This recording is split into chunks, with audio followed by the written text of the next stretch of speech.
experts and stakeholders. Keith Smith has assembled this panel.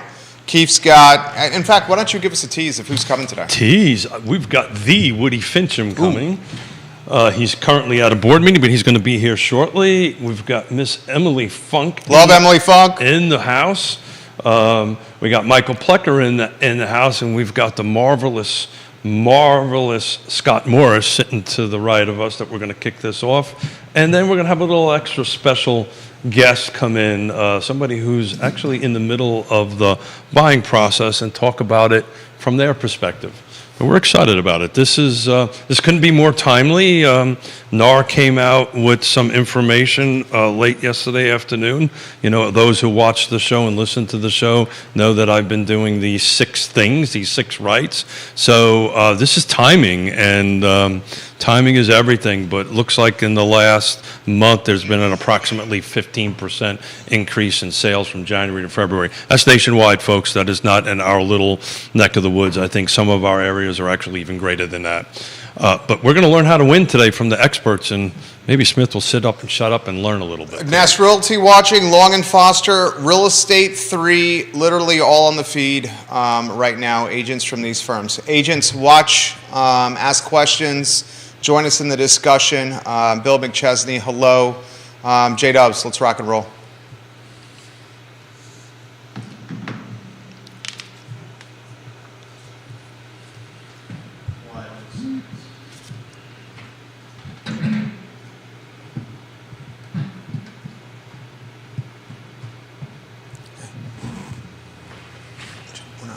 To Woody's page. Okay.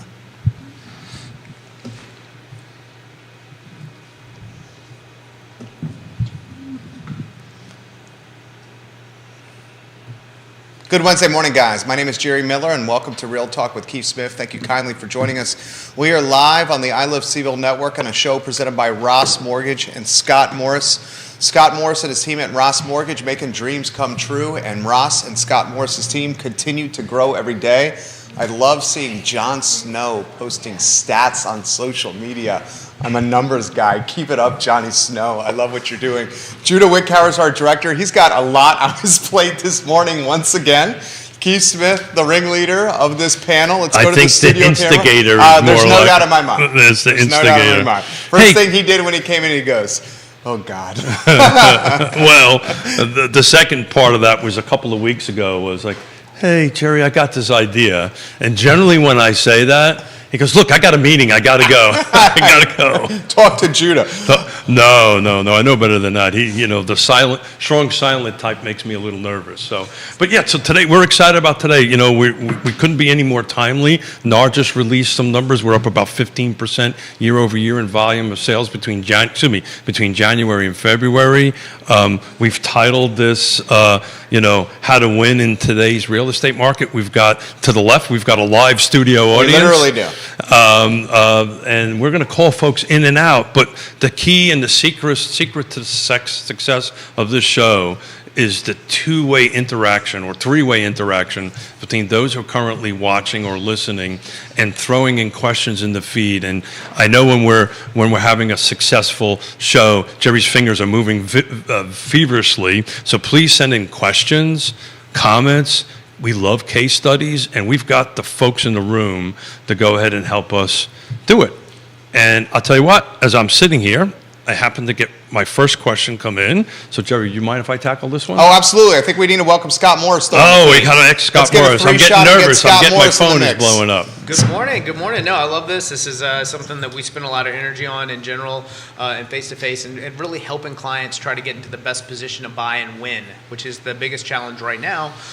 With the number of offers that we're seeing on individual listings every weekend is how do you put together an offer that works best for you? And by best for you, I mean that it gets accepted by the seller and puts you in a safe position.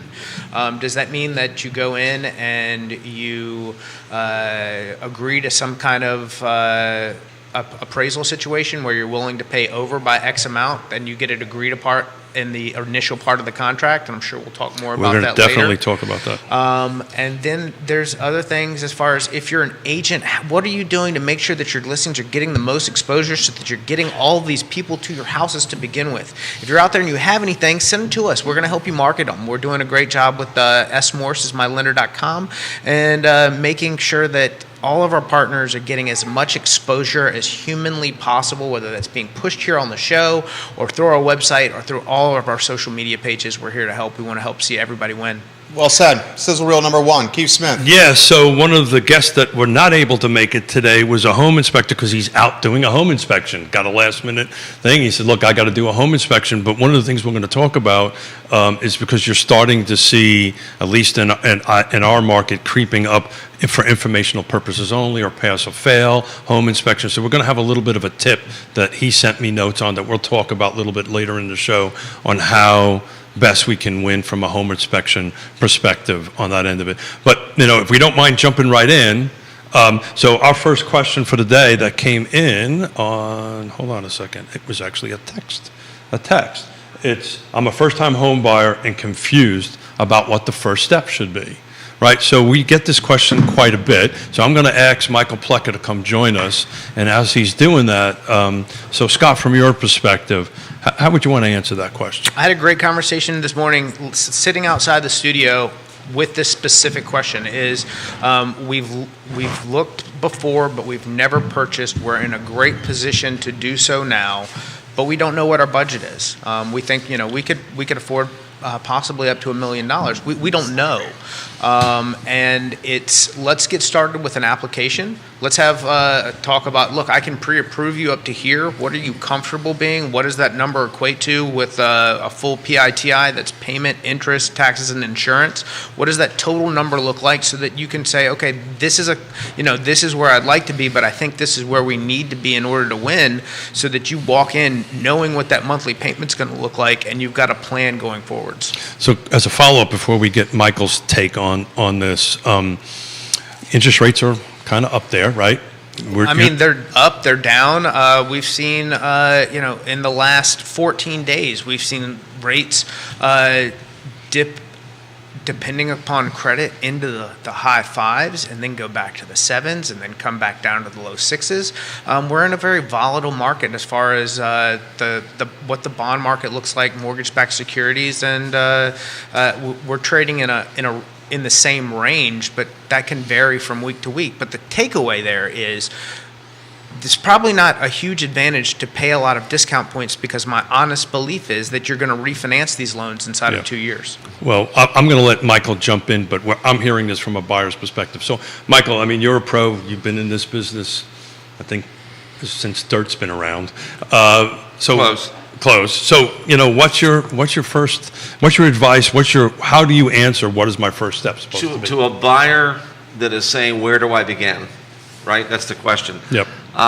This may be a biased answer, but I would start by finding a realtor or an agent that has been doing this for a long time and has come across most every scenario that can crop up during the process of purchasing a home. But someone once told me a long time ago that you don't know where you're going unless you know where you're at. Sounds like a Yogi Berra quote from a baseball guy. You don't know where you're going until you know where you're at. I love that. So, Love that. What that basically means is, and it's good that we have Scott here, what I always suggest with people that I sort of consult with in the beginning about what it's like to buy a home, depending on the market they're in. I've been in all of them. And I start by explaining to them that you're going to have to sit down with someone that can get intimately involved in what your finances look like, so that they can give you a real snapshot of where am I at as far as what do I qualify for. It gets very disappointing sometimes for buyers to go out and look at homes that they may have assumed that was within their budget and come to find out that may be a bit over. So really, when I talk to a first-time buyer, I like to set them up with someone that I know and trust, someone that's never given me surprises. As far as last-minute financing things that pop up, someone like Scott would be a great start to be able to But how important is it to get your pre-qual letter, right? What comes first? Should I be looking at homes, or should I understand how much I can afford? What's the first step? Well, you really, so one of the things, if you're going to go out and, you're going to finance your first purchase, is the pre-qual letter is great, right? Pre-qual, pre-approved, those are two different things. But they have to understand what they qualify for. And they have to sit down with someone that can explain, based on their specific scenarios, what type of programs suit your needs best. Because there's different things out there that may be better for a person than just a 30-year fixed mortgage. It may be that they're a contract worker, they know they're moving on in 7 years, so a 5/1 ARM may be the best tool for them, but that is for someone like Scott to discuss with them, and we all discuss it together, and that gives us our starting point. Then we can set up the search to find homes that we know that they will qualify for and be competitive with other purchasers on. So it's important to set expectations, right? Set expectations. So that they understand what they can buy, because what we hope doesn't happen is that we are looking at homes higher than we can Exactly. afford. Fall in love with it and move on. And I'm getting a couple more questions coming in. You might be able to help with this question. I'll paraphrase it a little bit.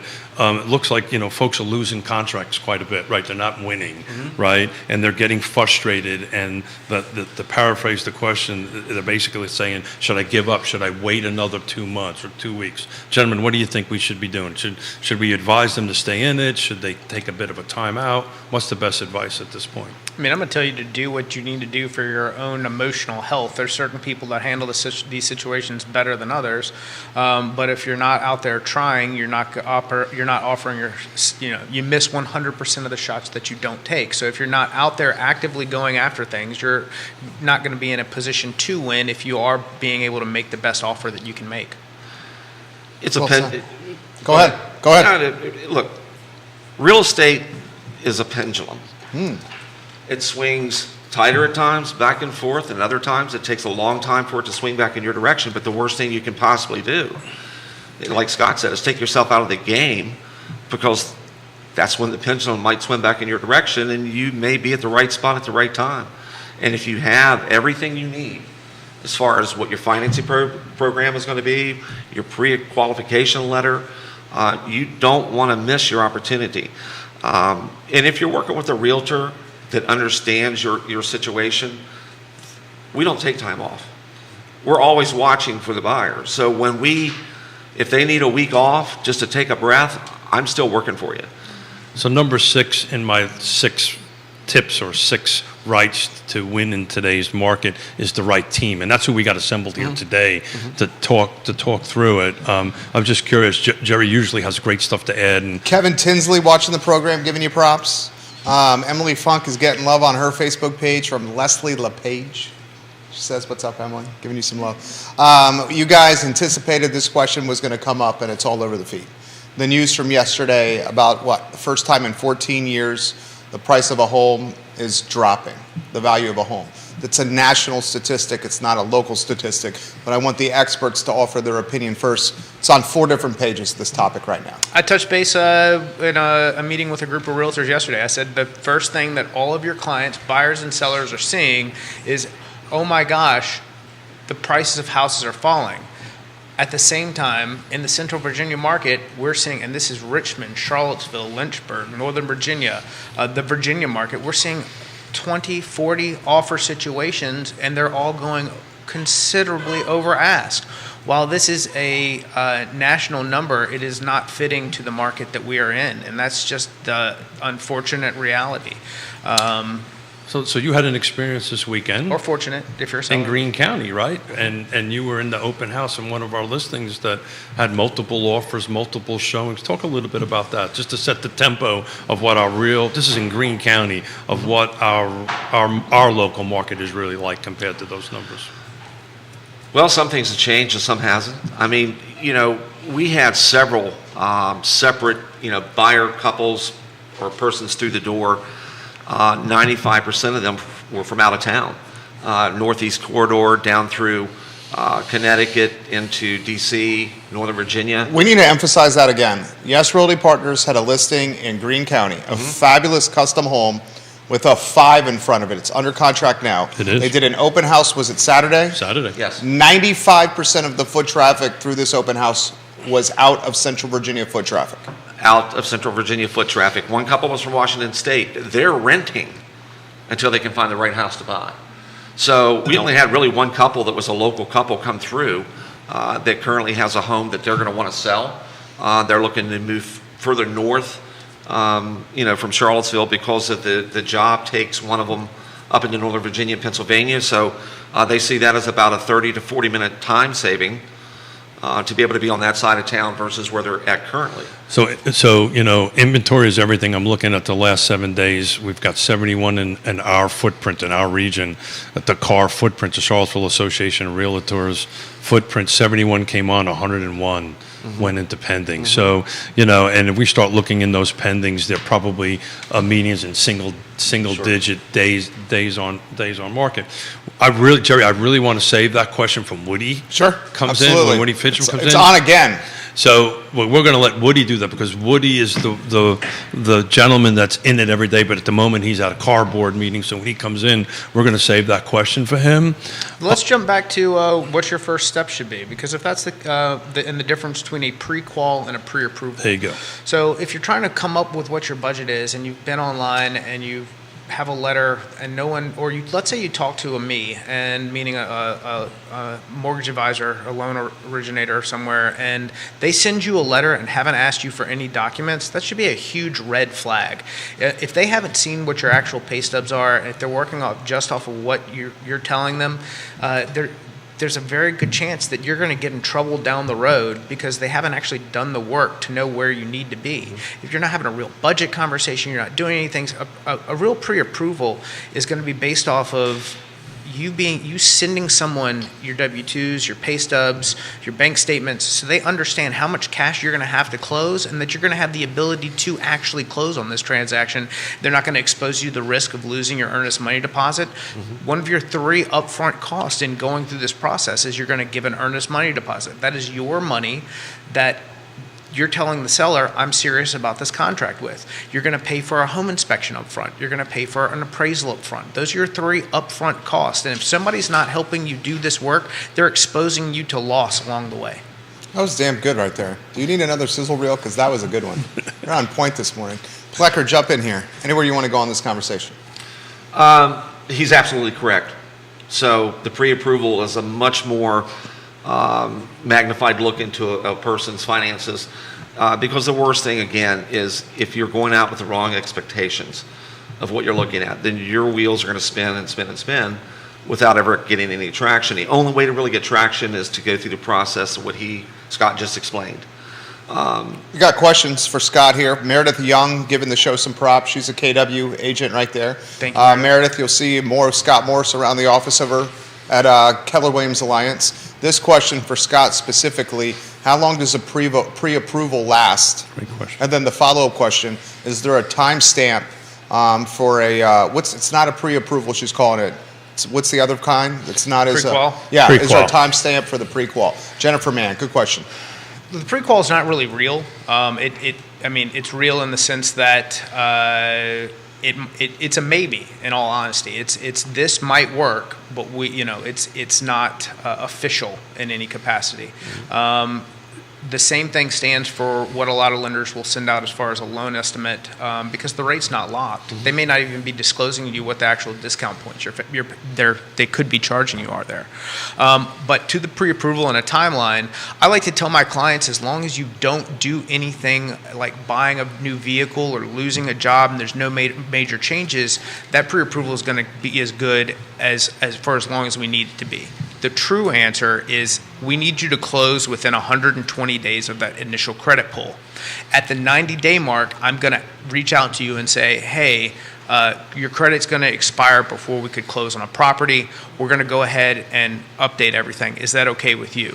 And throughout that process, we may be reaching out and asking for up-to-date documents, pay stubs, bank statements, just so that we know that we're not looking for anything that you're doing wrong. What we're really looking for is if you get under contract, we're not chasing you down after the fact. You're going to have enough going on as far as getting through home inspections and coming up with the movers and all of the planning that you're going to go through, we want to help you be prepared for. So that's why the Nicely done, Scotty Mo. that is the on right, fire. that's, He is. that is the reason why the right team matters, right? And this way you get the right answers to your questions. So when you go out there, you should be doing a pre-approval, not a pre-qualification, because from a seller's perspective, it shows that you are more real, for lack of a better term. You want to jump in on that real Yeah, quick? can I just hit one quick point here? Because after you get working with someone like Scott to find out exactly what your picture is, what you qualify for, I guess the topic of today's show was winning in today's market. There you go. So today's market, because you qualify for, let's say you qualify for $500,000. Are you going to win if you're only looking at homes that are starting at $500,000? Great question. One of the things that, and I try to use personal experiences that my wife and I went through to help when I'm talking to someone that's maybe a first-time buyer, is, we lived in Prince William County at the time when she started working in McLean at Freddie Mac. It's an hour and 20 minutes each way in traffic. Oof. We would have loved to have bought a house in Tyson's Corner, but we couldn't afford it. We qualified for Prince William County. So one of the hardest pills sometimes a buyer has to swallow is that if we want to be competitive, because everybody is bidding over us, what we qualify for, we should probably maybe consider finding something that starts a little lower In a different location. in a different location, but it gets you in the game. Because from 1994, when I started doing this, until today, people have talked about prices of homes reaching the apex where there's no way it could ever go higher. Well, they've all gone higher. Yeah. So, if you're keeping yourself out of the game because there is one area that you are willing to live in and you're getting outbid, you probably need to consider at least getting into the ownership game, but maybe in a different location.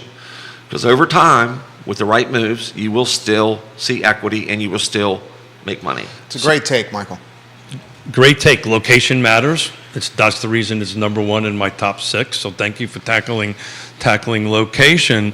And part of the follow-up from the conversation about should I stop, the follow-up questions that we're usually asked is, am I overpaying now? And this is going to be a Woody Fincham question we come in, but they have I missed the market? Is it already peaked? Right? How do we address that question? Well, it sort of goes back to what I just said. My wife and I bought in Charlottesville at the top of the market. And no one really knows where the peak is at over a long period of time. At what interest rate did you buy? Do you remember? I think when we closed our home in 2005, I believe we were somewhere around 6%, I believe. 6 or 7%. That's really hard to remember. Yeah. She's the one that pays the mortgage, so. Oh. I help. That's very similar. That's very similar to the Smith household, and you hear Mrs. Smith chuckling in the green. I heard that. Green, Yeah. In the So in that's the a green. shout out to Tabitha. So- But you don't know where the peak is, and within a short period of time, maybe you can sort of, find out where it's at. But over a long period of time, peaks get higher. So before we ask somebody else to sit in your seat, today, the show being about what does it take to win in today's market. Any pearls of wisdom that you want to share before we ask What somebody it else takes to sit in to your win. seat? And you're getting props. Think about that answer. You're getting props from Katie Pearl, another Keller Williams agent watching the program. KTP, we love you. She says, great advice from Michael. It definitely helps if a client has a little wiggle room to escalate up. To be competitive, you need to search a bit below your top price. Plecker's on point, she says. I appreciate that. So what was the question again, Keith? The advice, the final The advice advice- that you would offer to win in today's market. So with maybe the exception of Scott, we've got 3 people with ADD on the on the show. So yes, I mean, parting words. You're sitting down for the first time with somebody. What is it going to take to win from your perspective in today's market? A little bit of what I just said is reassessing your location, getting with someone like Scott, and working with a realtor that has been doing this for so long and has literally sat in front of thousands of buyers. This is Over when the the years. pros show up, without a doubt. Yeah. Maggie Gunnell's giving the panel some props, watching the program as we speak. Kevin Yancey playing the bear. I'll relay one of his comments before we make a switch. Shocking. Yeah. Like I've said, buyers now are giving up 5 to 10 years of normal appreciation gains, he says, just to get started. The increases cannot maintain current trends. Anyone want to touch on that? Aside from the fact that that was his same take 3 years ago, sure, I'll jump in. So you have to have, if you look at, take a look at a 30-year chart of home values. You saw a dip in 2009 that was recovered in a few years. And then you saw an extraordinary spike down the road. There is not enough inventory to support a steady decline. So Yeah. while I appreciate your interest in the topic, I think you are materially wrong. So I'm going to add to that. So on Friday, I'm chairing with Ned Galloway, co-chairing. We're doing a housing summit, the Regional Housing Partnership. And I actually was working this morning on slides on valuations in the city of Charlottesville and all the jurisdictions between 2019 and 2022. So the last time we did one of these in-person seminars was 2019, and I'm looking at 2022 numbers. City of Charlottesville, just to put it in that perspective, that's a 4-year spread. Existing detached homes, no new construction, has went up 29% since 2019. That's a $106,000 upcharge. By the way, the attached went up 22%. And that's just a snapshot of the city, just the city of Charlottesville. Well, I think this is a much slower appreciation climb. Not slower per se. I mean, it's a heck of a rate of appreciation, but I think it's under more control than it was from 2005 to 2008. With all the speculation lending, no-doc loans, and that was sort of a false market value. But even since then, just to sort of address Kevin, we're still going up. So, Got Michael, agents asking questions here. So, Michael, I'm gonna ask Emily to kind of slide in the seat because I've got a question that came across my phone from a seller's perspective in today's market. Judah, when you go to the studio camera, I got a question that we can pepper to everyone. If you want to think about this question too, Meredith Young for Scott and Keith. Curious of everyone's thoughts. What other contract tactics other than price, if any, would you use in today's market to help your clients win? Appraisal, home inspection, rent back, any tactics at all she's looking to learn.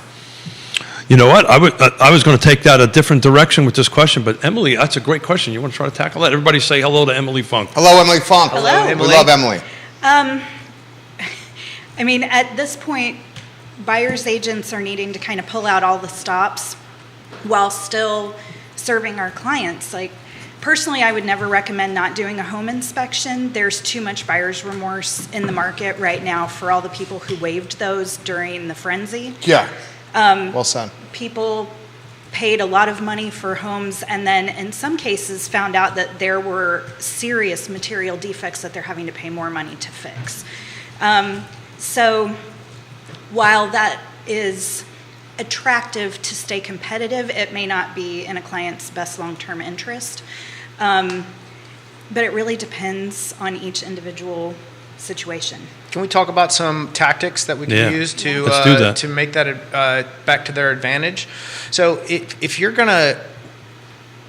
a first-time buyer, I do not recommend you waiving a home inspection. However, if you do need to do one for informational purposes only, and we try to protect you through some other means as far as if you have to get out what those possibly could be, we'll do that as a group of professionals on your side. Now, if you can take a home inspector with you to do There you your go. walkthrough, or do one for informational purposes only after the fact, if you've had somebody go through the home with you to see the things that you can't see, to help you create a plan to say, okay, hey, look, this is the house, but we know we're very likely going to face these types of expenses going forward based on the condition of some things that are going on with the home.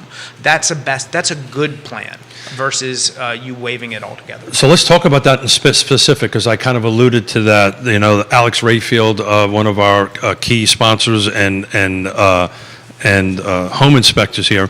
So what's happening now, and Emily, jump in when you can, what's happening now is because home inspections are either getting waived or they're doing it for informational purposes only, what we're doing or we're able to do is bring home inspectors with us during the initial showing. So Alex actually has a program to do that, and it's just called the walkthrough. For about $350, he comes in, he does a walk through the interior, takes a look at the electrical panel, the HVAC, he brings his drone, shoots the roof. So what'll happen is Emily, myself, or Emily and the buyer, while we're doing our walk through the house, he's doing it. So what you need to do is kind of narrow it down to a home that you really feel comfortable with, that you're prepared to spend that $350. So you basically get a home inspection, not full-blown, but a home inspection before you put a contract in it. Because Emily, we're starting, and you can chime here, we're starting to see home inspections again being waived.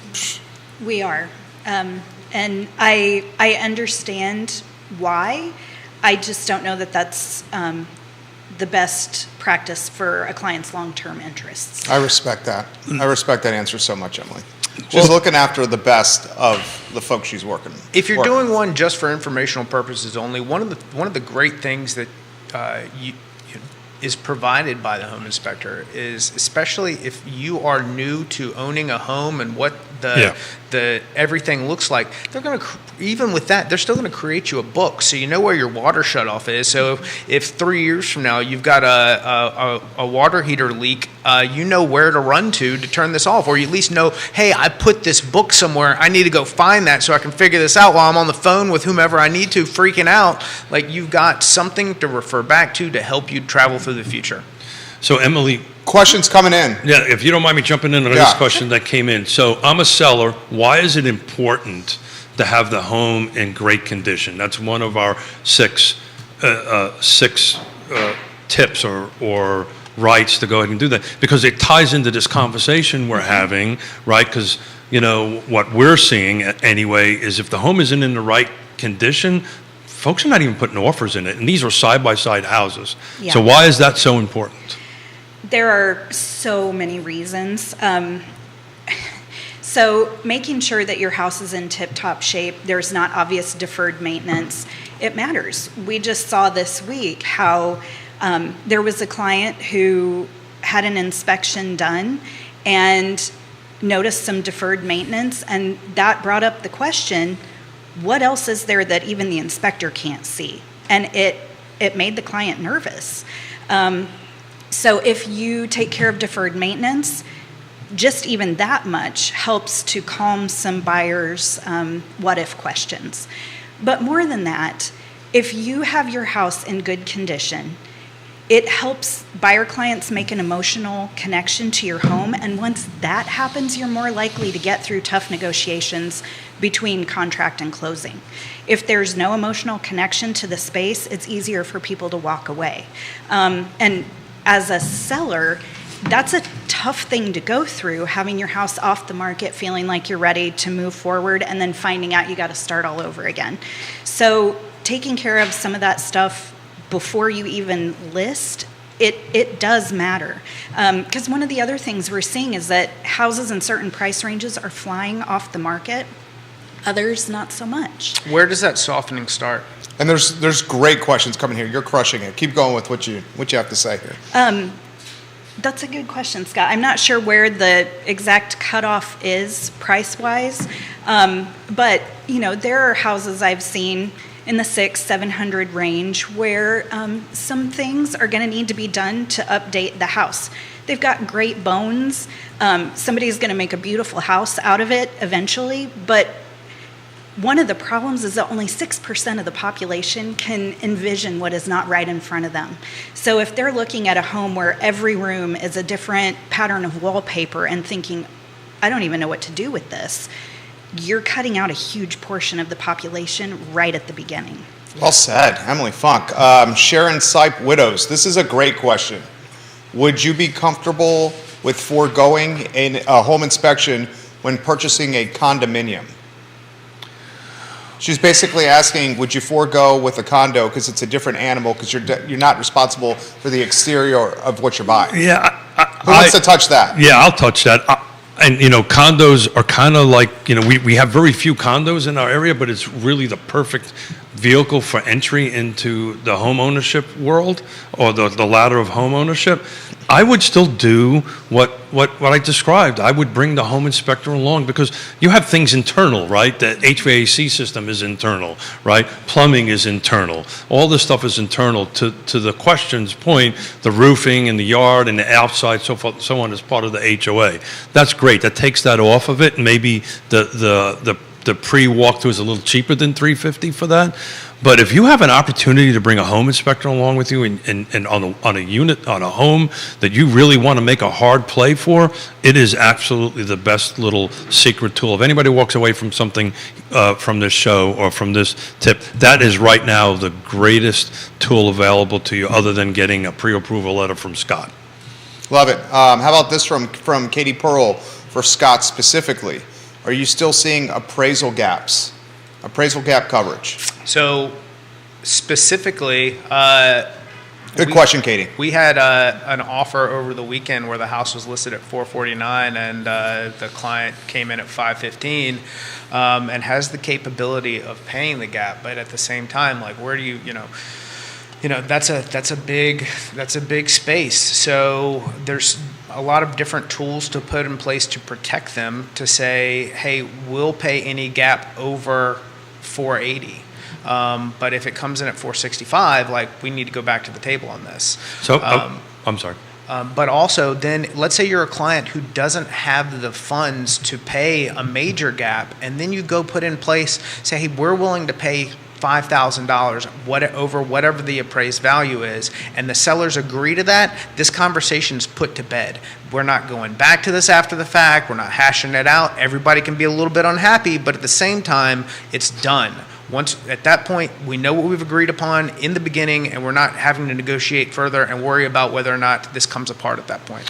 So part of the reason why I wanted to do this show on how to win was that reality that's been happening in the last several weeks. There are buyers that we are losing deals, not of $5,000 over. We're losing it 5-10% over, and we're losing them to buyers that are bringing letter of credits or bringing proof of funds for the overage on it. So if they're like $50,000, we're going to guarantee up to $50,000 over the appraisal gap. And oh, by the way, here's my proof of funds. So from my perspective, that's just like bringing cash to the table, the closing on the end of it. So you're starting to see some of that. And Well, that goes back to what Mr. Plecker had at his open house. If you have people who are selling homes from out of the area, who are bringing large stacks of cash that then cover those gaps, that makes it a tougher environment for everybody else who's trying to get in the game to begin with. But again, if you can make a good offer that is backed by some mechanism that's going to protect you up to a certain level, to where you're not fully exposed, but at the same time being very competitive, that puts you in the best place to win. This is a question for Scott. Scott, you got questions coming in fast and furious here. We were told we lost a house to someone who used an all-cash offer, and then we heard from our agent that when they went to close, they actually financed the property. How does that actually work? I'm not going to get into the ethics of that, but I mean, how does it sound like that works? I mean, it's certainly something that they may have showed they had the capability of doing, and then said, we're going to use our cash for something else. Is that in the gray area? so I'm wondering if we should Flecker wants to talk about that over here. or Mrs. Smith, do you want to jump in and tackle this on set? Is that gray area?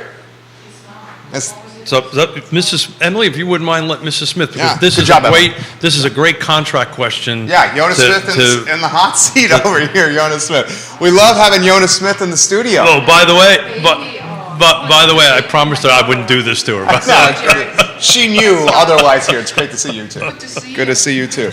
Jonas Smith in the house. So how can they do that? wait, Talk we got to about that. introduce her. Oh, of course. Okay, so we're co-founder, Yes Realty Partners, supervising broker, Yes Realty Partners, the consistent personality and person we look forward to seeing every day, the metronome of character and consistency, Jonas Smith, and Keith's Better. 7/8. 7/8. And Yeah. Gigi Mom to my And grandson, Gigi Mom which today. I can't wait And to Gigi doing- have Yvonne come with the baby. So, You want to hit that question? Do I have to? I mean, so basically, Yes, this is, I'll absolutely. paraphrase here. Yes. She's a mom of 3. Right. She's basically saying we lost a house because the folks said they were going to buy it in all cash, and then they ended up financing it when it was all said and done. How does that work? It does work. Yeah. It does work as long as you disclose it either in the contract itself or throughout the process. And I guess then it comes back into the communication that you have with the other side, with the other agent, to kind of really find out. So tell me a little bit more about how is your client going to pay for this? Where is he in the process as far as providing proof of funds for cash? And kind of get a little bit of a backstory from behind it. We have had it happen to us too. So what could be written to add to that, Yes. what could be written in the contract, which we probably don't know if we don't have the contract here. Yeah, I doubt this person has the contract because they lost the house. Absolutely, yeah. So what could be written into the contract that it's cash, but the seller has the right to The purchaser reserves the the right. purchaser, I apologize. The purchaser reserves the right to finance it as long as it doesn't impact the cash deal. And right? what changes the closing So this date. is common. This happens. This is not unusual. It's not unusual.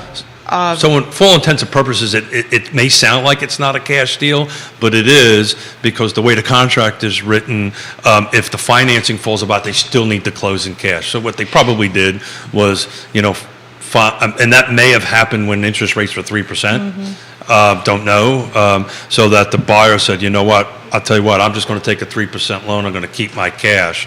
But for whatever reason, it was closing via It cash. stipulates it in the contract. You have the right. You have the right to change financing options as long as you, A, communicate that, and B, it doesn't change the rest of the terms, including the closing date, by the way. I love it. Scott, anything you want to add to this? So we did see some of this, and in fact, there were companies that modeled themselves around being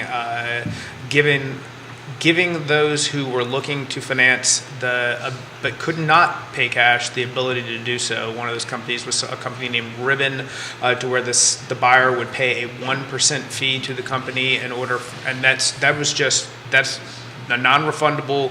You're paying 1% for this company to say, hey, if they don't close on this, we will pay cash for them at the end. And of course, the company's objective was for no one to ever pay cash and for them to continue to take in 1% fees as they go along the process. Sure. It's a money-making So proposition. I've Yes. got if Jerry, you don't mind if I jump Sure, in on a question? sure. I've got a question that I'd like to ask Yona.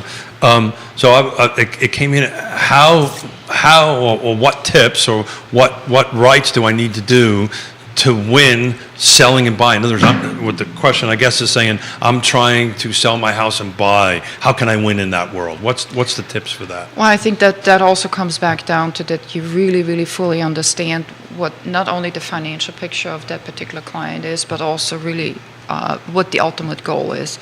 And my immediate sort of recommendation would be not just to talk to me about it, but also talk to Scott about that and see what options from a financing perspective can you put in place in order to really make this the most winning opportunity that you really can, and set up the expectations.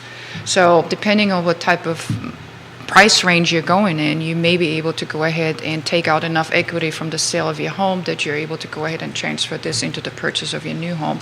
However, I think there's a whole team effort that goes behind it, including not just us, the professionals, but also the real estate professionals, but also really having somebody as experienced as Scott to go ahead and really advise you on the best options that are there for you. And time, it takes time. So they clarified the question. I'm afraid to sell because I don't know what to buy. How do we help with that? In-betweens, we've seen some of our clients, they have realized that they have enough equity in their home, so therefore they go ahead and just say, okay, yeah, I'm jumping into this, I'm going to sell my home, I'm going to do a short-term rental and take that time to go ahead and really find what I'm looking for.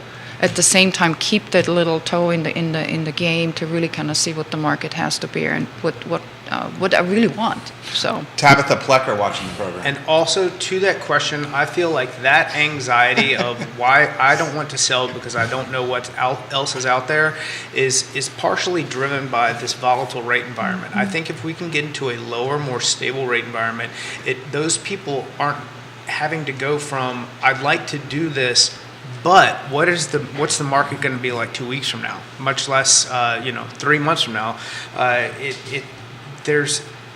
that is what it's a piece of the inventory puzzle. If once we come to a more stable environment, I think we get more people listing because they know what the other end of the transaction looks like. I agree. I think at this particular moment, it is really important for the sellers to feel encouraged enough to put their home on the market, because that's going to be a key element. But how are we doing that as agents? What tool? Well, help me understand this. Here's perfect for this.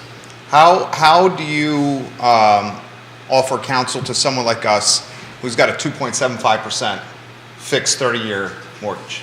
And one of the reasons we would think about not listing is losing that 2.75%. You really want to find out what is their motivation to move, right? So- Why would anybody move? So typically, let's say you're blessed with several more children, right? Yeah, so why would anybody move? You might have to move. Most people move because of reasons, right? We're going to bring our buyer client on here in a minute, who's moving because they're moving from Seattle to Richmond, and they have to move because In the very near future. in the extremely near In the future. very near future. And I'm excited about bringing this buyer on. Full disclosure, I think she's related to Yona and I. I think She is. But I want to And hear she's from studying for a real her. estate exam. From her, she's literally taking a real estate exam. And Tabitha wants to clarify Plecker, the fabulous 7/8 of the Shenandoah Valley's finest backstop, Michael Plecker. She says it was 5.5%, Michael, the interest rate. And she says we also refinanced to 3% with the home. Well, she wanted to clarify that. But thank you, Tab, because Yeah. that's what happens. We bought our first home, it was 18%. We refied it several times, I think, before we ultimately sold it, getting down to a lower level. But what I'm trying to get to, Yona, is, what can we do to help? Look, we can put in a listing that any contracts are contingent on the seller finding another home. We could do that. It's transparent. Everybody knows about it, right? We have another tip that, hey, let's do some seller possession, right? Let's Yeah. try to sell the house and let us stay in the house a little. So what other tips that you might have? Well, these are sort of the key elements that you go ahead, not only have the sellers set up for success, but also have the expectations set up for the purchasers. And there is purchasers out there who are probably in a situation where they don't want to break a lease, and therefore would be willing to go ahead and wait that time period out and try to go ahead and really get to the point where they can take possession of the home. I always go by the level of motivation that seller has. How can I best assist that particular person, make him super comfortable with the fact that, okay, you're going to give up your 3% rate. However, look at the end goal that you are trying to achieve. If it is a matter of going to be closer to grandchildren in Florida, it may hurt a little bit to do that, but ultimately you're going to get there. And eventually you can refinance that particular home purchase that you have there too. Like Keith said, we from the listing side of it, we have multiple ways that we can go ahead and disclose this up front in the listing and also in the conversation that you have with the other side. And that goes back to having the right team member also on the other side, that you really go ahead and tell this particular person, so tell me about what your buyer is looking for. Tell me how we can get through this sort of step and what we can do to go ahead and make this a success for both. So one of them obviously is to say right out of the gate that the sale of this home is contingent upon the seller finding a new home. The other thing is we need to be absolutely clear what that means also. If that seller then finds another home, then there would be what we call a domino effect, right? So we need to figure out that the closing dates are all matching and find out what type of financing is involved in that. But not to go really too deep into that, I think the bottom line is it's a matter of what you communicate and the expectations that you set. Well said. Julie We've- Ballard giving you props. Thank you. She's a rock star. Another option, and something that may not be the first thought for people looking to take a step into another property. If you have been in that home for 3 to 5 years, so you got in before some of the big appreciation happened, and you did refinance to a lower rate, so you have a mortgage that's at a lower than what the rental market is going to be at, and you could be, say, making $500 to $700 over top of that mortgage, but not using that income to qualify you with, but knowing that you're going to be taking a step into another property. The amount of money that you could receive from selling the home after you pay everything and then put it down into the next, you could be in a better position taking the net rent from the property you already exist and pushing that into the payment for the new property, to where then you've got a property that's now income producing, and that you're moving into a new primary, and you're having a lower payment than you would if you were actually putting money down. So, That's an interesting aspect. the Tom Joyce, I recently sold a home, and the buyers allowed us to stay in the home almost 2 months at no charge. That offer allowed us to select them over another buyer at the same price point. Complimentary seller possession. We've learned it can last all of 60 days. Right? Well, is- that's- if you're that's- financing, this is an important If you're point. financing. If you're financing, right, it's 60 days. You need to take We occupancy. learned this within live on 60 the days. talk show. Remember this, Keith? I remember that. Yeah. I remember that. We went through a whole thing about that, and I choose not to relive that. But anyway, but it's important. If you have a cash buyer, there is no time limit on it, right?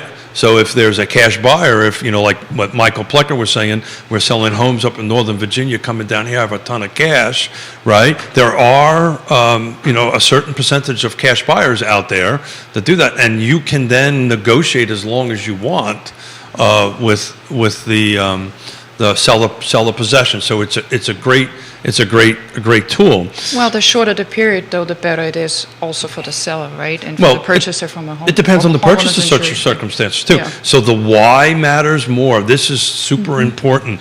Your team leaders need to understand your why, right? Everybody that's helping you on this chain of housing has to understand your why, has to understand, your what, and then your who, and all these things start putting together. But my corner left eye, peripheral vision, I saw the famous Woody Fincham walk in, and Can we have Yvonne here? we'll have Yvonne on it, but there's a couple of hold on.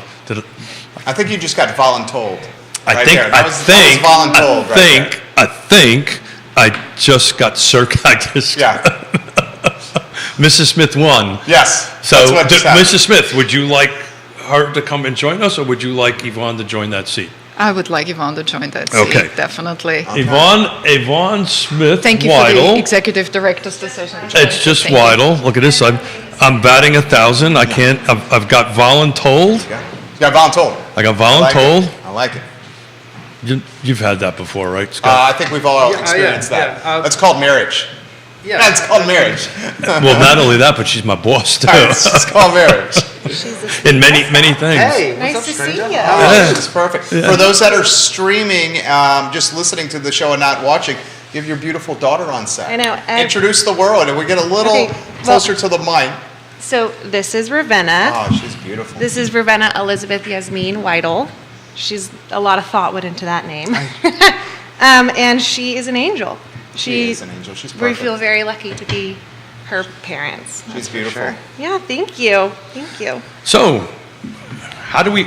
You're in the middle of. You're gonna have to get a little closer to the mic, Oh. ma'am. Is this close enough? That's perfect. That was a Okay. great I'll put on my voice right teacher there. voice, yes. My husband and I, Houston, are looking for a new home. We're actually mortgaging through Scott. I'm not sure if that's the correct term. Mortgaging is a term. That'll work. I That's a haven't verb. gotten there in my class yet. So, and my dad is my realtor. My mom has kindly asked to stay my mom, not the realtor, so she has no input But in it. ultimately, she's my boss. I Somehow know. or another, she's a You're There are making sometimes- smart decisions. You are a smart lady. There are some times where dad has words, and I'm like, I know that's mom. Like, I can hear mom through you. Well, you're also a teacher, so you're helping me out Yes. with my words. But it has been shocking. I thought being around my family for 30 years in real estate would mean that I know everything that there is to know. I've heard it. It's the conversation a lot at dinner, and I'm still just shocked at truly what it is to buy a home today. I'm a teacher. Houston's a resident, so we're not coming in with like huge hard-hitting funds. So But you got earning potential. Yes, but Not you. Not me. No, not the teacher. But I expected it to be difficult. I didn't expect it for us to be well, I know we are competitive, but seemingly uncompetitive for the homes that I want. Do I have nice taste like my father? Yes. You have champagne taste. Yes. Keith has champagne oh, taste. yeah, yeah. Mom has champagne taste. She has champagne taste? Yes. Okay. Yes, she loves In it. men. Yeah. Okay. But knew you were gonna say This man. Yeah. This I man. think in one Yeah, man. uh-huh. In This one one, man. this one. Yeah. Yeah. Or maybe there's something that we're going to find out live on the show today. should we tell them your slogan, Mom? Oh, please. I would love to hear the slogan. No, okay, we won't No, tell we Mom can't hear your the slogan. slogan? Wow. Come on. It's you a gotta tell family us slogan. now. If she says no, I listen. I Okay, listen. Okay. She's- Raised them yes. right. Yeah, but I'm the executive producer here. Nope. Oh, well. And maybe Mom can tell it if she wants to. But the topic of the show is how you can be competitive and how you can win in today's market. And I was not told or paid to say this, but I think having someone with Dad's level of experience is true. And I wasn't even plugged to say that, by the way. I asked, what should I say? And he said nothing. I told you, be yourself, like I've always done my whole Yes, life. but it's been very cool to see how knowledgeable he is in every aspect of the home buying process, as well as like the home building process, which is nice because one of the tips is to bring a home inspector to your showing, which is just, in reality, very difficult because home inspectors have a 3-week waiting period, and a lot of times the deals are over in 3 weeks. But Dad is a home inspector, not by legal, but he knows enough to know, like, hey, Class A contractor. yeah, he knows enough to know, like, hey, that foundation doesn't seem settled, or that roof is 20 years old, or at least to give you an idea, like, okay, maybe this is more than we are expecting to take on at the moment. For those agents and clients and everyone who is watching, if your father or the client's father is not someone Yes. who has the background that Keith has, this can be a painful experience for some of us when Dad goes through and picks things apart. Well, to Just be fair, we from did. another perspective. Amen, brother. In general, Yeah. It's For all those involved. So do I need to every add, agent right now. do is I add watching any is of going the like seventh this. tip But here? wait, it is equally as frustrating for a daughter who is appreciative of how nitpicky he is, because I spent 7 hours on FaceTime with my father during home showings recently, which I enjoyed. But Well, hold I the time was out. I like, happen to like the camera, so just saying it was Oof. easy. it for me. was like, oh Yeah. dear, I don't like this house, Dad. We don't have to tear it apart. Like, come on. But This is while you were in Seattle? yeah, we Wow. were FaceTiming last week. Yeah. Just think about that, man. 7 hours? Just think about that. Yeah. But just think He had about a where lunch we. break. I got to give him lunch, but yeah. Wow. Yeah. Just because I got hangry. So just think about that, right? 5-10 years ago, we couldn't have Yeah. done that, right? It's How been cool it's is. been really nice. So let's talk about location. That's my number one tip. So talk about why location is so important, because we're going through this right now. So talk about how that conversation looks and from your perspective, because I've never really actually asked you this question. Well- so let's do it live. Much like in Charlottesville, there are areas that certain people just want to live in for certain reasons, and West End or West Ham is very This is in Richmond. is the Coveted. is the place everyone Yeah. wants to live in Richmond. As That's where I live. Do I? Yes, and my reasonings of wanting to live there are simple. My everyday life looks like a 45-minute walk in either myself or my dog or my stroller with my baby, or running on streets that I feel safe, and I don't want to live in an area that doesn't allow me to do that, and I feel like that is inaccessible if I don't have sidewalks. Seems reasonable. Yes, and my day also includes, because I'm a spoiled Seattleite, walking to coffee shops every day of my life and walking to parks every day of my life. And so for me to live somewhere where that is not accessible feels very isolating, and also seems unrealistic, because that is like what my day is. Especially since your husband's going to be working long hours. Yes. You're new to a new city where you don't Yeah. know a lot of people. And Yeah. you have a baby. Yeah, so I've done that when I moved out to Seattle, and I know what that takes. I'm not looking to do that again. There you go. And Respect. I know what I like, and I like what I know, so I'm a creature of habit. And for me, living out, and Houston jokingly says that I call 3 Chop the sticks. It's not the sticks, but it feels like the sticks to me. So at the moment, I'm not ready to move there. So location is my number one driver of all of those 6 items. How do you guys balance?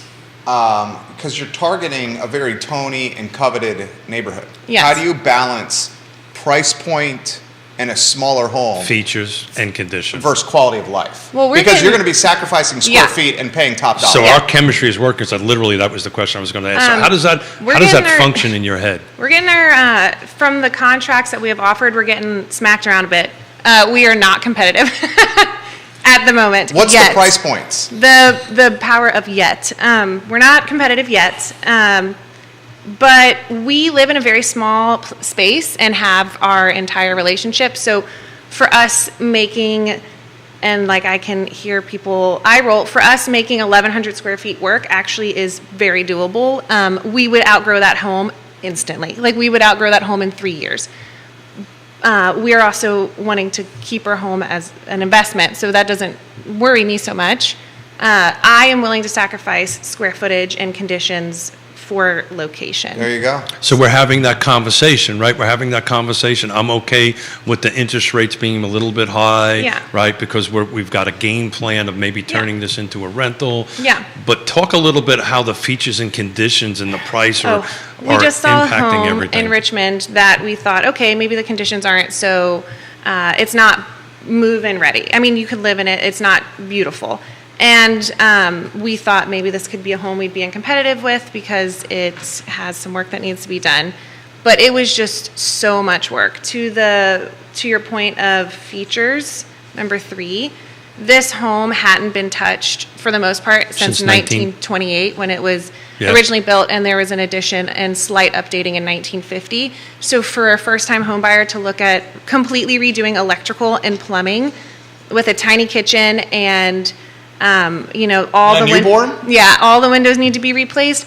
That is not the type of as Houston said, we're looking for makeup, not Botox. So we're looking for something that we can, which you by say the way, Botox? Like that. tasteful Botox makes the world go round. So I'm not no shade on that. Just for us as a buyer, we are looking for makeup. I want to renovate a half bath. I want to update a few windows. I want to put in a fence. I do not want to rewire electrical with a 1-bedroom or with a 4-bedroom, 1 bath. Like I can't do that. So that put that home, we didn't even offer on it, even though it was in our price range in a neighborhood we wanted, because there was $150,000 worth of work, and that's not my cup of tea. So thank you for the love and the shout out. I'll hand you my credit card. You can go buy whatever you want. I do have, I think every time you mention the 6 key features, because I have heard it enough times to hear it in my sleep. Could you imagine how he feels? And I don't know how you guys don't give him more, like I roll.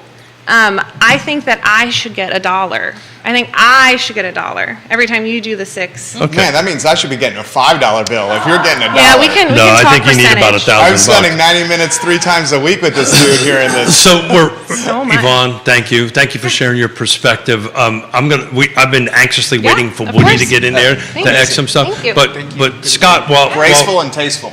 while Scott, Oh thank wait, you. I did want to talk about Scott for a second, because you have made that mortgage process. Oh, being hold on one second.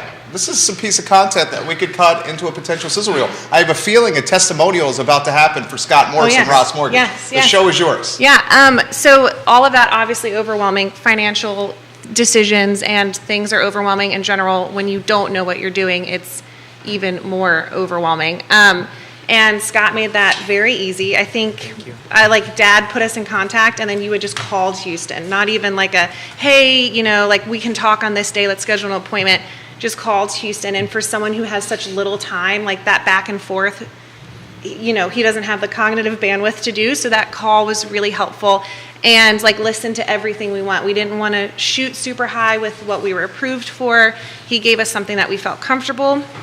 I felt like if we had a huge approval rating, we would feel inclined to spend it. So I love that we had a very conservative approval, and it's just really nice. And when we offered on a home, you had sent the breakdown of what our monthly payment would be, which is something that you kind of just guess off, or you look at realtor.com and they say, this would be about $3,000 a month. And you're like, okay. But to see each price going into why your monthly payment is Line made items. up, yeah, it's just really nice, and it's explicit, and it's right there. And then we have been able to kind of think about that and use that as a reference point for other homes. Like, hey, okay, so this should be about that price a month. And so I haven't seen Talk to You in 15 years, and I feel like you have been giving me a very lovely for the number person I am and the analytical person I am, it's just been very helpful. Well, thank you. I Yes. really appreciate that. One less Testimonial. stressful. Ross Yeah. Morris. Ross So- Mortgage, Scott Morris. One quick question. That's a forever testimonial for his website and his socials. forever. That right there. You know, plus, Thank you. plus Thank the you. grandkid. You're I mean. in- I mean, You're yeah, on- you have a beautiful daughter in the testimonial as well I here. know, I was hoping So you'd get what's more smiles important from to her. you, interest rate or how much per month? Mom said you date your interest rate, you marry your mortgage. Oh, God. So you date your interest. I don't know how you feel about that, Scott. I've never. You date the rate, you marry the house. Okay, Oh. okay. So, well, you should also know that Mom is We were doing famous for so slightly good By the way, missing. the timing on that date the rate, marries the house thing was like A Date plus the right for you and I. marriage. We watched a Oh, lot did I of this say it here. wrong? Oh, okay. Well, also dyslexic. That's Date fine. the rate, marry the house. Yeah. Okay. But so that is something Scott we say. loves that, by the way, because that means he's getting a refi Yeah. coming down the That's pipe. something we say in the Whitehall household often. We date the rate, we marry the house. We don't often look at. Ooh, I don't know how you'll think about this, Scott. We don't often think about the monthly mortgage. We think about what we will eventually be spending total. So, like, if I would rather. How do I put this in words? I would rather just spend $500,000 on my home versus $550,000. I don't really look at how that impacts my monthly payment. So, honey, love you, but we need to get Woody in here. But also with what you're talking about, with the thought of hopefully retaining this property in the future goes back to what I was talking about, what the rental market does, and then how your overall net monthly cash flow is going to be when you're going into the next property. There you go. Couldn't think of a better way to wrap this thing up with the Woody This is fun. Fincham. This is good. Hey, thank you, by the way. Woody for some Fincham, help on Fincham some and Associates. crazy All around A-plus situation. guy. And look at your Pat Jensen. Oh, that's nice, dude. Yeah, I worked my butt off for that. I'm showing it off. There Pat you go. Jensen, we love you. Rest in power. Chris Jensen, you're getting props again on this program. Michael Plecker, you did a hell of a job. Excellent work. Woody Fincham, should we throw yeah? Yep, let's This start is- there. This is on the feed here. They saw the national news. Again, this is national. Yeah. It's not applied to Central Virginia. For the first time in, how many months was it, Scott? Holm? 131. First time in 131, according to the National Association of Realtors, values have dropped. First time in 131 months. Right. Where do you want to go on that topic? Anywhere you want to go? Again, it's national. It doesn't really apply to our local markets. Our local markets still have inventory shortage. We're not making any negative market condition adjustments right now in any of the markets that we service in Central Virginia, so and Northern Virginia as well. So competition's still very fierce. Not making negative adjustments, but comps matter. Oh, comps absolutely matter. I mean, you can't do evaluation without having comparables. Chief Smith? So let's talk about the comps a little bit because we get these questions all the time. I'm actually having some of your fellow appraisers from outside of the area asking me about comps. So what I'm hearing is nationally down, local markets moving up. It's what we're seeing here, is what Scott's seeing here. You know, the question that came on the feed earlier, I mean, I know nobody has a magic crystal ball. Actually, we've got a couple back here. Do you see that trend continuing in our marketplace? Do you think the lack of inventory is just going to continue the percentage increase? Yeah, I mean, we have no reason to believe it's going to change anytime soon. Of course, national economic policy and things that are going on in the market can certainly change that in a very brief amount of time, but I don't see any reason why regionally we have any issues right now. So one of the reasons I'm excited about having you here, because I had a question actually come in prior to the show, and the question that was asked of me, that I want to ask of you, how do I know that I'm not paying too much for my home? Right? So talk about why the appraisal process is so important in that. So a good appraiser cares more about public trust than anything else. I mean, pretty much our entire economy is set up on what happens in the housing market. And the appraiser's there to vet the collateral for the lender. They are there working for the lender and on behalf of the lender. So what an appraiser is doing is they're touching, they're smelling, they're looking at the property, making sure that the property is in serviceable condition for the loan. We're basically a risk metric for the loan, and that goes through to the consumer in the sense that you don't want to overpay for something or pay more for it than it's worth, and in the market that we're in, just like Keith's daughter's been dealing with in Richmond, I mean, if you're not overpaying, you're almost not competitive right now. So, it gives the consumer an opportunity to understand what they're getting themselves into. and making a decision based on good information, I think was what a good appraisal is all about. So when we talk about market conditions and we talk about comps and how they matter, I think a lot of agents and buyers and probably sellers get a little frustrated, or they don't understand if we're having 40 offers on a property. Why is it not worth what somebody can conceivably pay for it at that point? And that's when we get into the appraisal gap and different protections and mechanics for that. Can you talk about that for just a moment? Oh, absolutely. So a good appraisal firm can actually look at what's happening in the market to the day. So if you're doing a proper market analysis, if there's 40 offers on a piece of property, if I can't support the contract on that, I'm working really hard to figure out why. We've got a lot of things going on, and if there's that much interest in the market for a property, it's hard to say that it's not worth that much money, because we've had all these parties come together. You know, you've got brokers on either side, you've got a buyer and a seller on either side, and they're all saying, hey, this is what we're willing to pay for it. There are situations where market escalation does get out of hand, and it's really a matter of we're going to borrow money from someone and we're going to overpay for it because it's the only way we can do it. And that's what the lender wants to know from us. But it's very rare that we're seeing a situation, at least in our firm, where we're not able to support a contract. There are situations where people are just getting emotional and they're paying way too much for it. But generally speaking, those are going to be most of your clients that have the wherewithal to pay the difference too. So that's that appraisal gap we've been talking about earlier today, that we are now, at least on our transactions, starting to see appraisal gaps show up with proof of funds right with the offer. Right. Right, which is something I've never seen before. I don't know if you've seen that before. Yeah, I've seen it in contracts. But in years past was... No, just since the last couple of years, Yeah. we've really seen that. So talk about that a little bit, right? So I'm Yvonne, we're trying to help them sell the home. Talk a little bit from your perspective how appraisal gaps work from your side of it. Well, I mean, it really comes down, like Scott had mentioned earlier, it really comes down to comparable data that's available, right? So I think the magic for what an appraiser can and can't do is understanding how the market's actually moving. So and I know this show on Monday we were talking about, or y'all were talking about rather, that the first 3 months of the market we're already 6 to 9% appreciation is what we're showing from the data. Is that matching your data? It's not adverse to what we're pulling. Got it.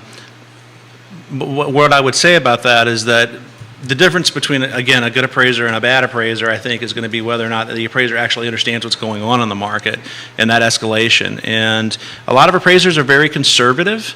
That's an unfortunate thing. I mean, there's a lot of liability on the line for an appraiser, but the appraiser in the end should be looking at what's going on in the market and using actual vetted market data to figure out what's going on, and that's keeping a metric of what's happening in the market on a daily basis. So one of the questions that we're getting from sellers, how as a real estate agent can I do a CMA, because when the market's moving that fast. We had an example on Monday, right? Villas at Southern Ridge, I did a CMA for Jerry, a month ago, something like that? Yeah, a couple weeks ago? The market moved 4% in 10 days. In 10 days. So as a seller, So 226 suggests now 235 those condos are being listed, literally 10 days. And his CMA, when he gave me that data, was exactly on point. Yeah. But in that 10-day period, the market moved. So the question I wanted to ask you from your firm, right, is that if I am representing a seller, right, and we're struggling, we're trying to come up with comps, do you offer a service where we can bring you in to help us determine? Absolutely. So talk about how that works, because that's a really good seller hack that folks should know about. So most people that deal with appraisers, they think about the only thing that we do is just work in the mortgage situation where we're working for banks and lenders, and that's not the case at all. We can do all kinds of things. We can do partial market analysis where we're actually going in, and that same subdivision you guys are talking about, you could have called me and said, hey, can you give me an idea of how the market is moving right now based on appreciation or depreciation as the case may warrant. And so we can run data like that. It's just a matter of us doing trending and trying to understand what's going on. It's also looking at the pendings. I mean, when I'm doing a market analysis like that, I've got to call the agents and say, hey, Mr. and Mrs. Agent, you got a pending here. The list price is $10,000 higher than anything that's ever sold in the subdivision. What's going on with the contract?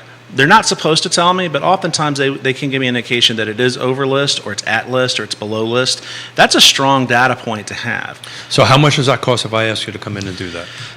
If we're just doing like a desktop situation where we're working in the office and not doing anything in the field, I mean, $150, something like that. So you bill hourly? Yeah, pretty much. So my client/daughter was just asking us, because we were losing transactions, 50, 60, 70, some cases over $100,000 over list price. The question. Really? Oh, yeah. Oh, yeah. Yeah. We lost one for $150,000 over. So the question was asked, how did the agent get it so wrong? Right? So. Well, did the agent get it wrong, or was it a strategy to solicit More interest. more interest, or did the market really move? So It's one of those three. So part of the tips that we all do here is before we put an offer in, the agent, which would be me, I start calling the other side and asking questions, and I immediately always ask that. So how did you set your price? And at least I'm going to take it that they all are talking truthful to me. They said, look, this is what it looked like in 60, 90 days ago. They're not looking at what it looked like a week ago, or so they don't have the ability that you have to really take a deep dive. So for $150 or somewhere along those lines, if I'm a seller, I can get it up to the minute at that given moment. I'll throw this to you guys here. If I'm a seller of a house and my representation lists my house at this price and offers come in $150,000 above that list, as a seller, do I not question my representation? I think you have to be careful with that because, there are situations where maybe someone's not as competent doing this as they should be. But you also got to remember that the way agents are taught to do CMAs is not dissimilar to how appraisers work traditionally, which is looking at already closed data. But closed data is retrospective, it's not current. So it gives you a starting point, but what you really have to look at is since the last sale in the subdivision, what's really happened? If you haven't had a sale in 90 days, and we're looking at 4, 5, 6% increase over a month's period, you've got to wonder, well, shouldn't we be adjusting that number towards something else? And if you're a seller, would you rather have them miss it over and have no interest, or have them miss it under and drive activity to the front? And that would be the response I would expect from my representation. That answer right there would probably cool my jets. Sure. Because the alternative would be. But at the end of the day, is Jerry, way worse. No interest. But at the end of the day, you're putting an extra $150,000. Right, and that's how the guy has, or the gal has to respond to me. So- being, what the hell's going on here?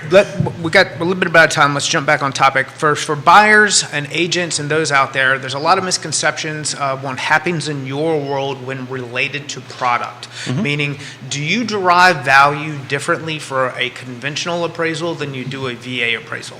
Absolutely not. It's the same process. We're using the same definition of market value. We're looking at data the same way. There are appraisers in both of those specialty niches that you could say may be more conservative than others, but I mean, for the most part, they shouldn't be doing it any differently. And we were talking about that $235,000 at the villas. It went under contract. Went under contract. Yeah. 235. Yeah. So that 226 is now 235. So 10 days. So back 4% difference. So It's back under contract. back in the same exact unit. Back to the Same exact unit. Back- The one next door. Absolutely. So back to the question that we were asking, right? I did an honest, Yeah, you straight did. up. I know you did. Yours know, was right. I I know it was right. but now 10 days later, I'm It's wrong. 9K different. 4%. 10 days later, I'm wrong. Yeah. So you're not wrong. You were right, though. What we I'm not do. wrong. Hold, It's maybe yes, maybe no yes. Hold it. Mrs. Smith is in the. Can you mind to say that again? I'm not going to mess with Have Mrs. you Smith. heard this before? You heard this before.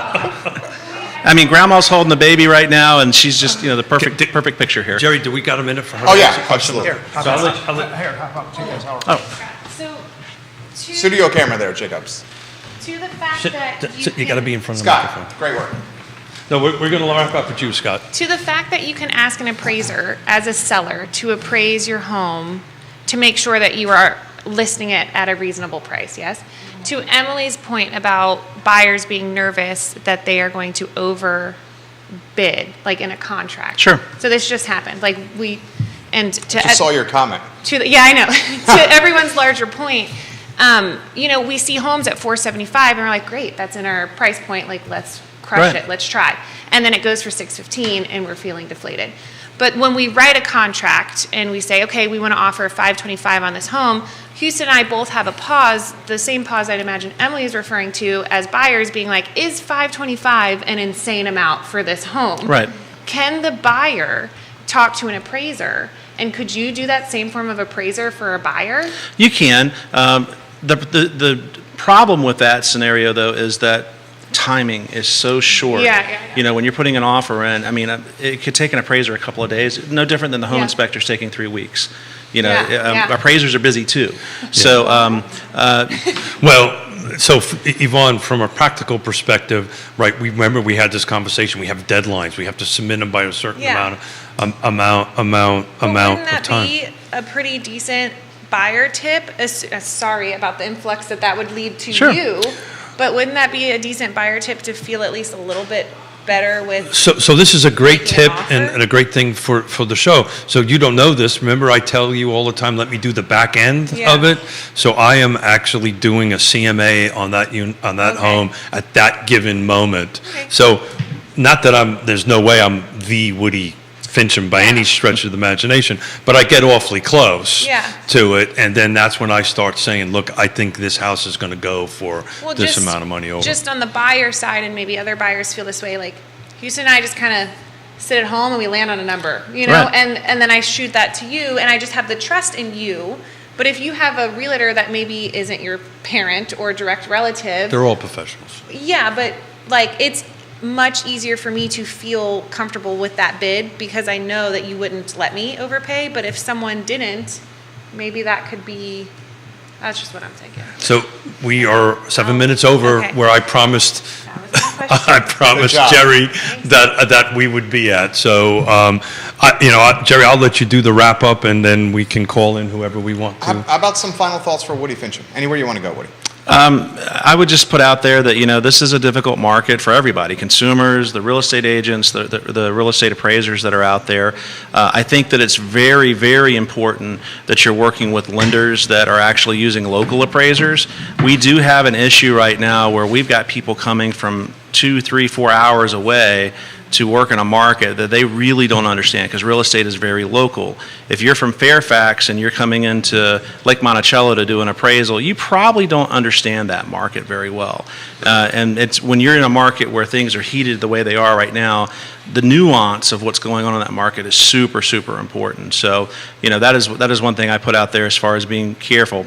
The consumer does have a say in their appraiser as far as, you know, if it's someone that you don't want to work with, the lender can choose someone else.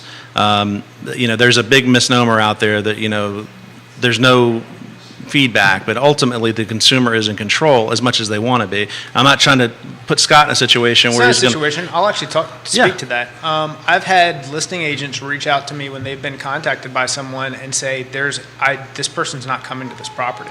And if the consensus is for the sake of the transaction and everybody's well-being as far as who's on the team matters. If there's that much friction there, I'm going to cancel it. I'm going to get somebody else out there for you. Harry Tyson watching the program.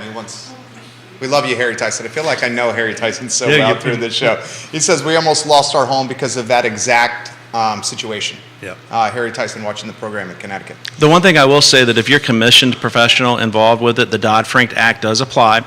You should have a valid reason for not wanting the appraiser involved. They're not from the local area. They don't have access to the MLS. They're asking me to give them comps because I don't have access to the MLS. As an appraiser, I'm required to have membership in the MLS. It's part of my competency requirement. So if I'm appraising in a local area, I got to have access to the data that any other appraiser would have access to working there.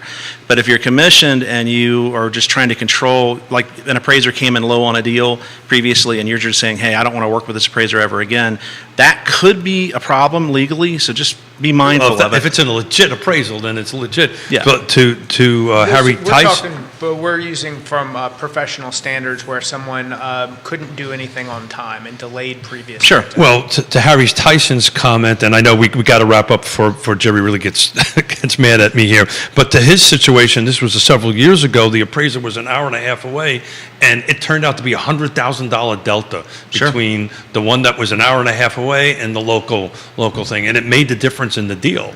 and made the difference in the closing. And to your point, we all raised our hand and said, we're not using this person, and we ended up having to get another appraisal. So who matters, team matters. Absolutely. On this. I love it. This was fantastic. I can say with confidence and conviction that this was the most watched first-time homebuyer seminar in Central Virginia history. Ever. No, I can say it with confidence. Yeah. Katie Pearl, such a great show today. Thank you, Katie. Thank you, Katie. Yeah, Thank I you, think Katie. this literally was the most watched first-time homebuyer seminar in the history of Central Virginia. You just set a record. We We use innovation for the knowledge as opposed to hosting it in person when a couple Well, that's people when we show up. came up with this idea, and hats off to Jerry and Judah, because I said, look, we want to do this, and I shut up and followed their lead, and then this is where we end up with. So this was exciting. So thank you to everybody. Thank you everybody in the room. Thank you to my granddaughter, our granddaughter, who's the cutest thing ever, sitting over there, which, by the way, is wearing a local Ragged Mountain Running Shop a little. What, a onesie? Oh, a shirt. Yeah, hold on a second. Look at me. Oh, she's adorable. You're awake. Look at She's me. adorable. How old? 2 months. Oh, goodness, Look she's at- precious. there Look. Then we have a. Our youngest just turned 4 months. So incredible time. Your daughter is absolutely gorgeous. She is adorable. Look at you. Holding your head up. You're adorable. You have strong such great girl. neck control. Look Look at at her that. neck control. Look at how strong you're getting. Say hello. She's smiling. Impressed. I love Don't it. you love being a grandfather? That's the greatest thing It's ever. freaking awesome. Because you get to give them back. No, this is what this is all about. Ah, you got a smile, Scott. Say hi no? to Scott. Hey. Well, thank you everybody Absolutely. for watching. So everybody watching, takeaways from today: get pre-approved, not a pre-qualification. Work with your trusted team. If you're not going to be able to make a competitive offer with the home inspector, take a home inspector too when you walk through the home. Come up with a plan as far as earnest money. Be competitive. Trust the process. Do all the things. Work with getting a local appraiser involved in the process. And if you have to have an appraisal gap, see if you can put some mechanics in place to protect you through the process. And at first and foremost, call me. Ravenna totally paid attention to that. I didn't, but Ravenna did. Well done.